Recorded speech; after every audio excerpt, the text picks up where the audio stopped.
la cavité abdominale. C'est une cavité délimitée en haut par le muscle diaphragme qui sépare entre deux régions importantes, notamment la région thoracique ou l'espace thoracique ou bien la cage thoracique contenant les éléments du système cardio-pulmonaire.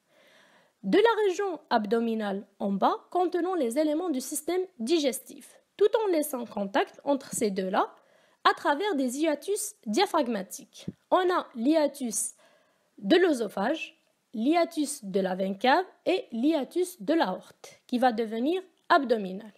Cette cavité abdominale-là est délimitée en bas par ce qu'on appelle le plancher pelvien. Cette cavité abdominale est subdivisée anatomiquement en deux parties.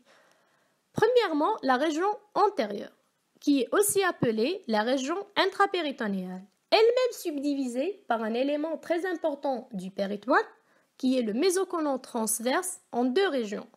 On a la région sus-mésocolique, donc en dessus du mésocolon transverse, contenant l'estomac, le foie, les voies biliaires, le petit épiplon et le bloc duodéno-pancréatique et la rate. L'autre région, c'est la région comprise en dessous du mésocolon transverse, contenant le jéjunum, l'iléon avec son mésentère, le côlon, le rectum, l'anus et le grand omentum et son tablier. La deuxième région est la région postérieure, aussi appelée la région rétropéritonéale, donc derrière la cavité péritonéale. Elle comprend les organes rétropéritonéaux représentés par les deux reins avec les deux surrénales, les deux urétères, les gros vaisseaux, essentiellement l'aorte et la veine cave inférieure, et le bloc duodéno-pancréatique. Un petit rappel du péritoine.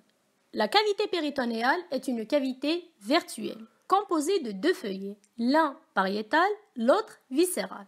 Le réfléchissement l'un sur l'autre forme ce qu'on appelle les replis péritonéaux ou les lames porte-vaisseaux. Il existe 4 types de replis péritonéaux. Premièrement, les mésos. Ils relient un segment du tube digestif à la paroi. Deuxièmement, l'omentum, ou aussi appelé l'épiplon. Il relie deux organes intra-abdominaux.